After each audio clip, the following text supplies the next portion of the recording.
Hello friends, welcome জানাচ্ছি আমার YouTube চ্যানেলে। সবাইকে চলে এসেছি আপনাদের জন্য আরও একটা নতুন ভিডিও নিয়ে। এসসি এসটি ওবিসি সার্টিফিকেটে যে রিভ্যালিডেশন চলছে বা রিভেরিফিকেশন চলছে, সেই নিয়ে আপনাদের কিছু কোয়েশ্চেন পেয়েছিলাম। একদম অফিসিয়াল তথ্য শেয়ার করে দিচ্ছি, step by step ground reality বলে দিচ্ছি কীভাবে সবটা হচ্ছে, কত দিনে হচ্ছে, কী কী লাগছে। যারা নতুন এসেছেন তাদের রিকোয়েস্ট করলাম প্লিজ সাবস্ক্রাইব করবেন, সঙ্গে থাকবেন সমস্ত আপডেটগুলো পাওয়ার জন্য।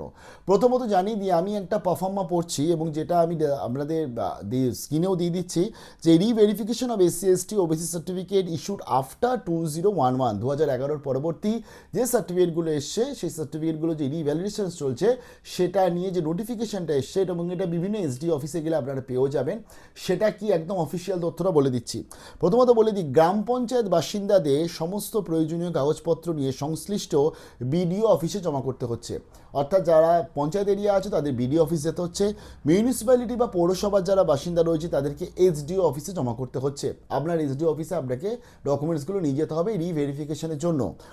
সাদা কাগজে এইচডিও, যিনি আপনার এইচডিও অফিস রয়েছে অর্থাৎ সেই এইচডিওতে এক নিকটবর্তী একটি আবেদন আপনাকে করতে হবে। সাদা কাগজে লিখে দিতে হবে যে আমি রিভ্যালিডেশন বা রিভেরিফিকেশন করতে চাই, আমার নাম এইটা আমার সার্টিফিকেট ইস্যু হয়েছিল এবং তার সাথে টোটাল ডকুমেন্টসগুলো আমি অ্যাটাচ করে আপনাদের দিলাম।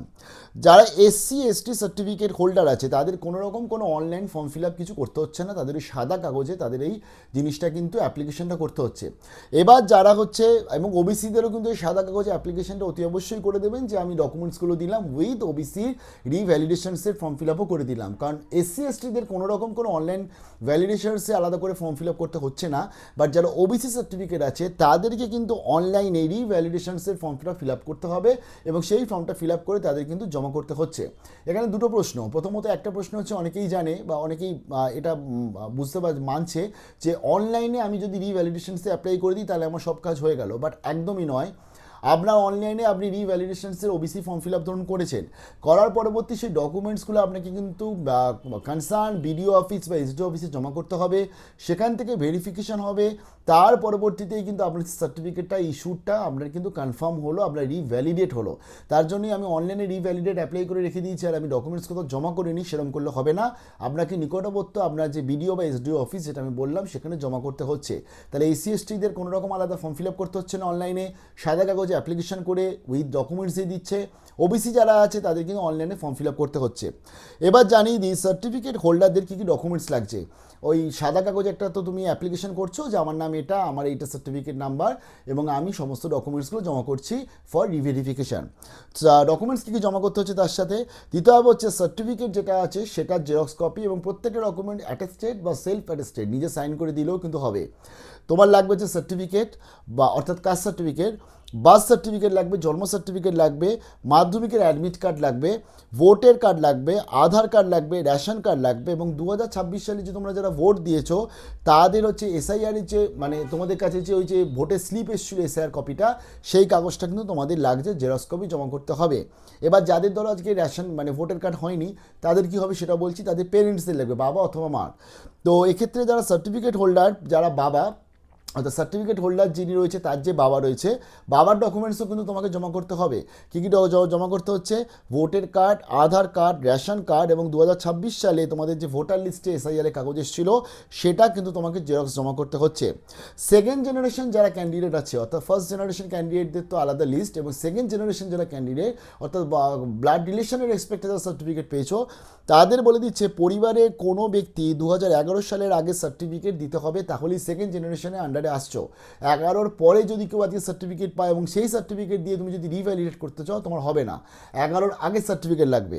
তার সাথে বলছে তার অর্থাৎ যাকে দিয়ে তুমি মানে তোমার পরিবারের সেকেন্ড জেনারেশন সার্টিফিকেট পেয়েছো তার লাগবে হচ্ছে এখন ভোটের কার্ড, আধার কার্ড, 2026 সালের এসআইআরের যে লিস্ট ভোটার লিস্টের নাম তার জেরক্স কপি জমা করতে হচ্ছে, অথবা কোনো সরকারি নথি বা কপি যেটা তোমাকে প্রুফ এবং তার সাথে প্রমাণ করবে যে ব্লাড রিলেশন চার্ট অথবা লিঙ্কেজ সেটা যাতে প্রমাণ হয়, সেটা তোমাকে তোমার কনসার্ন বা পঞ্চায়েত অফিস থেকে তোমাকে ধরো দিয়ে দিল, সেটা পরবর্তী তোমায় কিন্তু সেটা জমা করতে হচ্ছে, বা মিউনিসিপ্যালিটি তোমাকে দিয়ে দিল যে হ্যাঁ এর ব্লাড রিলেশন এটা রয়েছে এবং তার সাথে তোমাকে অবভিয়াসলি সেখানে ডকুমেন্টস কিছু দেখাতে হবে, সেখানে প্রমাণ করতে হবে যে এটা আমার ব্লাড রিলেশনের সাথে রয়েছে।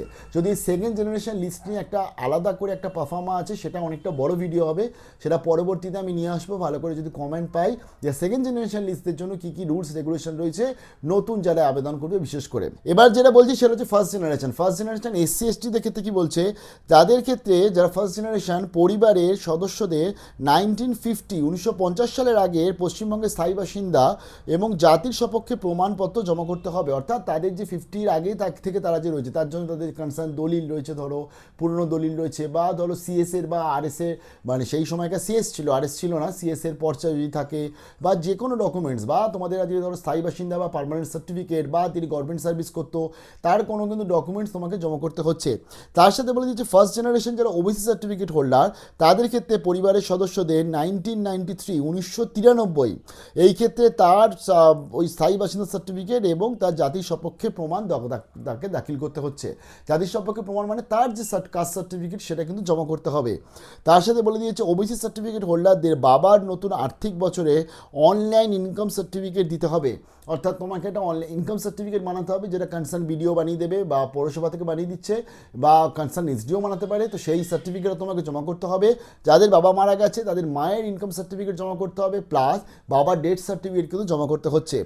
সকল ডকুমেন্টসকে জেরক্স কপিকে অ্যাটেস্টেড বা সেলফ অ্যাটেস্টেড কিন্তু করতে হচ্ছে। তো এইগুলো হচ্ছে টোটাল প্রসেস। এই সব কিছু নিয়ে তোমাকে ফর্ম ফিল আপ, যারা ওবিসি সার্টিফিকেট হোল্ডার তাদের ফর্ম ফিল আপ করে টোটাল প্রিন্ট আউট নিয়ে এবং টোটাল ডকুমেন্টসগুলোকে একসাথে অ্যাটাস্টেড করে সেলফ অ্যাটেস্টেড করেই তুমি এবং অ্যাপ্লিকেশনের সাথে জমা করছো। আর যারা আজকে এসসি এসটি রয়েছে তাদের কোনো আলাদা অনলাইন ফর্ম ফিল আপ হচ্ছে না, সাদা কাগজে অ্যাপ্লিকেশন লিখে এই ডকুমেন্টসগুলো দিয়ে কিন্তু জমা করছো। যা যদি কোনো এর মধ্যে একটা দুটো বিষয় আমিও কনফিউজড, তো সেক্ষেত্রে আমার মনে হয় সেই কনফিউশন সব থেকে ভালো তোমাদের বিডিও বা এসডিও অফিস ক্লিয়ার করবে। তাই সেখানে একবার কিন্তু কথা বলে নিতে পারছো। তো এই প্রসেসটা যত তাড়াতাড়ি সম্ভব তত তাড়াতাড়ি করে নাও, এবং প্রসেসটা কিন্তু দেওয়ার পরবর্তীতে খুব একটা বেশি সময় নিচ্ছে না এই রিভ্যালিডেট করার জন্য। তার জন্যই তোমাকে একটু লেগে থাকতে হবে। তোমাকে অ্যাপ্লাই করার পরবর্তীতে একটু কথা বলতে হবে, স্যার আমার জায়গাটা কি হলো, আমার কি আবেদনটা এগোলো, আমার কি জিনিসটা কিছু কাজ হলো। তো সেটা তোমরা একটু ভালোভাবে তার সাথে কথা বলবে এবং সেখানে জানবে যে আর কোনো প্রসেস বা আর কোনো ডকুমেন্টস কি আমার ডিউ রইলো কি না, তাহলে সেটা তোমরা দিয়ে দেবে, দিলে ব্যাপারটা তোমরা মেটাবে এইভাবে। অর্থাৎ বাড়িতে বসে থাকলে হবে না, ভ্যালিডেশনটা কিন্তু করিয়ে নিতে হবে অফিসে, যেহেতু বর্তমানে কাজ চলছে। কারণ সামনেই সেন্সাসও চলে আসছে, তারপর যত তাড়াতাড়ি সম্ভব তত তাড়াতাড়ি কাজগুলো করে নাও। ভালো থাকবে, বেস্ট অফ লাক।